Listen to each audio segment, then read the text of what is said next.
We stumbled over something in our past, and unless we correct it, we will keep stumbling over it throughout our life again and again, again and again. Hi, my name is Sergey, and in this video I'm going to talk about psychological trauma. Like Dr. Gabor Mate says, trauma is an overwhelming threat a child doesn't know how to deal with. And trauma is not, in particular, the bad things that happen to you, but what happens inside of you as a result of what happens to you. So whether we want to accept it or not, if we want to admit it or not, many of our problems start in our childhood. And when I talk about childhood trauma, I want you to understand that this is not about playing the victim. It's about understanding your psyche, recognizing the source of your pain and problems, and taking the necessary steps towards healing. That's it. Not about being a victim. So usually it is easy to see the source of trauma. Let's say physical, sexual, emotional abuse during childhood that has been happening for years and years. It's self-evident when your parents beat and abuse you. But often the origins of trauma can lie in some moments that are not so self-evident. So here's a story for you. A 35-year-old man walks into therapy struggling with a deep fear of meeting and interacting with women. He doesn't understand why. There is a profound, inexplicable fear of women. So as he begins working with a specialist, they embark on a journey to uncover the roots of this fear. So together they dig into the layers of his past, peeling back the memories to find the core of the trauma. And in their deep exploration, they trace the fear back to the very moment of his birth. But you might say, what could possibly have happened on that day to create such a profound trauma? Let's talk about it. So obviously, ideally, birth should take place in a nurturing environment where both mother and child are cared for with respect and compassion. In this ideal scenario, the baby isn't immediately separated from the mother. Instead, the newborn is gently placed on the mother's chest, close to her heart. And this allows the baby to naturally latch onto the nipple, receiving the first drops of colostrum, which kickstarts the digestive system, strengthens baby's immune system, and initiates the natural development of reflexes. Makes sense, makes perfect sense. But in many parts of the world, this isn't the reality. In some places, including Russia and the former Soviet Union countries where I'm from, in the poorest countries, this still happens. And the process of labor, of childbirth, was and still is often far from gentle. So how it often was in USSR. If the process wasn't going smoothly, if the medical staff thought that the woman wasn't pushing correctly, or if their contractions slowed, often women were not just scolded, yelled at. They did sometimes with harsh profanity. They were threatened with horrifying outcomes. It's like people really believed that a woman could always control her contractions at will. So all of that led to fear-inducing treatment. And this harsh and insensitive environment easily planted the seeds of deep-seated fear, even before the baby's first breath. So imagine for a young woman delivering her first baby. Imagine being told that if you don't hurry up and start pushing correctly, your child will be taken out in pieces. For the young woman that is already full of fear, stress, and anxiety, this is more than just a horrifying phrase. It paints a vivid picture in her mind. And the brain doesn't simply register words, it imprints the images those words create. So at that critical moment, the umbilical cord is still intact, and all of the stress hormones are flooding both the mother's and the baby's bloodstream. So these hormones don't just affect the mother's brain. they impact the baby's brain as well. So the child just entering the world is hypersensitive to everything around them. So even though they can't understand words or human speech, they instinctively sense everything. The attitude of the medical staff towards the mother's stress response, everything. So all of these being recorded by the brain, forming the baby's very first impressions of the world. Is this world a safe, welcoming place, or is it harsh and dangerous? So, what happens next? They finally get you out of your mom's body, and they need to make sure your lungs are working fine. So, how do they do that? I don't know how they were doing in the United States, Canada, Western countries, but in USSR, usually a midwife takes you and just slap you on the bottom, making you cry and scream. And as you start crying, your lungs begin to open. The outcome is achieved. Okay, just to explain how much of a stress that is for a baby. Imagine that before birth, you're floating in a warm fluid, nourished by your mother, with everything being done for you. Your breath is taken care of. You breathe through your mother. She takes care of everything. Then suddenly, you have to switch from one breathing system to another and start breathing on your own.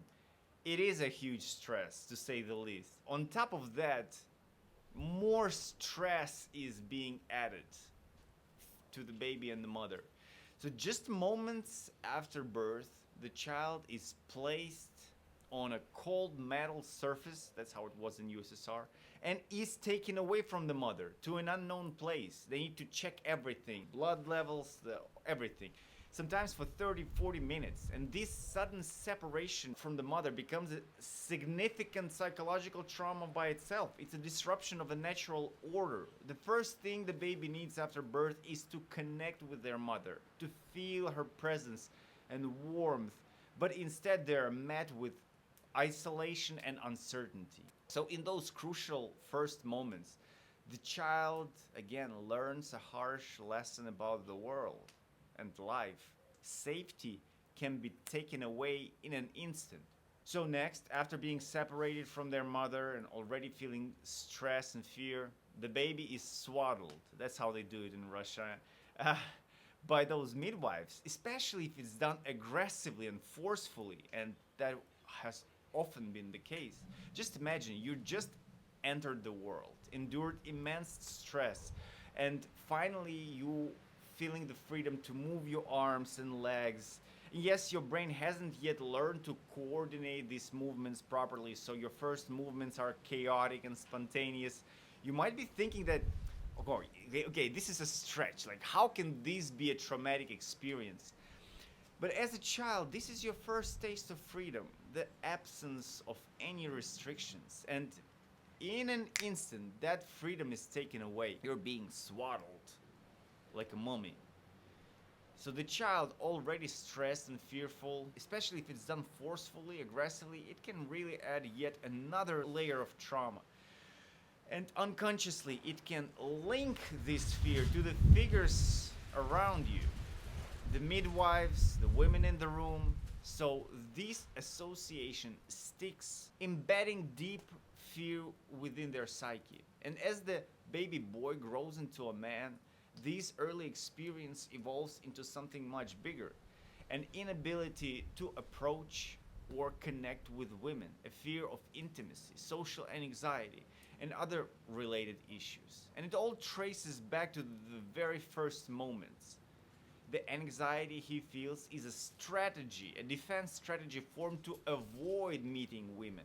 Even though deep down there's a natural desire to connect and communicate, and sexual instincts don't disappear either. So that moment that I mentioned, the freedom of self-expression and spontaneity, is a crucial factor that shape our development and well-being. When a child's natural spontaneity is stifled, whether through conditioning, learning, or the process of upbringing, it leaves a lasting impact. So imagine a baby boy entering the world equipped with his body, reflexes, instincts, and natural desires. He starts to express himself in whatever way he can, but soon he faces a harsh reality. In our culture, in our civilization, any form of freedom is often suppressed and blocked, especially, like, again, where I'm from. The message he receives is clear, that his parents and society, they don't want him to be free and spontaneous. They want him to obey. They're going to train him, mold him to fit their expectations. When spontaneity isn't restricted, it contributes to a balanced and positive psyche. But when the child is tightly and aggressively swaddled when he was just born, when their freedom is physically and symbolically restricted, when they just entered this world, this can really become the first instance of suppressing spontaneity. And I'm not saying all of his life's problems was formed because he was swaddled when he was born. No. But it's a factor. It can really be a factor. And all of these were like bricks in the wall of trauma. It contributed to the trauma too. That's the moment of birth. Let's move further. In our first year of our life, when we begin to learn whether the world is safe or dangerous, let's talk about why we are so susceptible to training. Why are we so easily conditioned? And the answer is quite simple. We are social creatures, and the human brain is wired for social interaction. So from an instinctual and reflexive standpoint, we cannot imagine existing outside of the framework of society. So how does this learning or conditioning happen? It often occurs through fear. To put it bluntly, if we don't do what the adult wants, they will use some form of manipulation to make us comply. And often this manipulation can involve physical pain. So to the child, it doesn't matter who the adult is, a parent or a teacher, another authority figure. What matters is that from a child's perspective, from a social instincts perspective, isolation or autonomy to be free seems nearly impossible. So we are hardwired to be a part of a group, to fit in, to avoid being cast out. When we dig deep into our earliest traumas, we often find that they are tied to a confrontation with fear, specifically a fear of not surviving, a fear of death. This is where an interesting dilemma arises. So when you face this fear, you're forced to make a choice. You can either follow the programming imposed on you, which means accepting and submitting to someone else's program, or you can resist and reject it. And in the majority of cases, kids obey. In psychotherapy, why do we work through all of these things and memories? We do it to find those initial moments when the trauma occurred, the moments when we made the fundamental mistakes, because the trauma, the emotional and psychological struggles we face in life because of the trauma, they're all essentially mistakes, false conclusions that we made, false decisions that we made back then and there, the decisions to comply, to obey, to accept the program that was forced to us, that software code that was imprinted in our psyche, into our brain. And we didn't see a possibility to avoid that, so we accepted it. So we adopt the beliefs and behaviors and limitations of the adults around us, because at that moment we feel we have no other choice. So this is how a loyalty program is formed, a loyalty to your parents, and by extension to their attitudes and beliefs. So we learn to be loyal to the people who raises us. Even if that means adopting their fears, their limitations, their ways of seeing the world, the baby doesn't know any better, doesn't understand that. So through that loyalty, we start to develop a personal construct, a set of mental schemas or ways of seeing the world. This idea of personal construct comes from personal construct psychology, where a key idea is that Our unique psychological processes are shaped by how we anticipate events. George Kelly, the founder of this theory, believed that our minds are driven by the need to anticipate and predict what will happen next. He famously said that every person is in their own a scientist, meaning that we're all constantly building and refining theories about how the world works so that we can better predict future events. And we begin doing this from birth. For example, a baby quickly learns that if they cry, their mother will come to comfort them, hopefully. And as we grow, we continue to refine these theories based on our experiences. We often create mental models or even stereotypes about others, about ourselves, about life.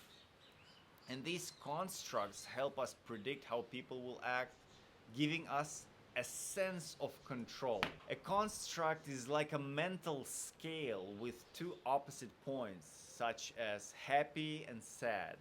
And we place our experiences somewhere along that scale. So our minds are filled with these constructs, often operating without our conscious awareness. For example, John might not feel completely happy or entirely sad, but somewhere in between. He might also see himself as more clever than stupid. We use constructs for anything we focus on, and these constructs shape what we notice, how we interpret the world. And by understanding a person's set of constructs, especially their core beliefs that don't change easily, we can gain a deeper understanding of them and how they perceive the world. And we can also do this for ourselves to better understand ourselves as well. So this is the process that naturally occurs as we interact with the world and learn from our experiences. We develop those personal constructs in our mind. And to understand how these negative experiences like neuroses, fears, limiting beliefs become embedded in us, we need to look at this basic process. So first, a core mistake, core conclusion, core decision is made, and often rooted in fear. This is often a misunderstanding or misinterpretation of an experience. So next, the loyalty program kicks in. A personal construct is formed. This is where our mental model of the world starts to take shape. And along with it, defense mechanisms and secondary gains also develop. We create distorted behavioral strategies that, while meant to protect us, actually cause us to suffer and experience negative emotions. So that's it for this video. Let me know what you think about this in the comments below, and I'll see you in the next video.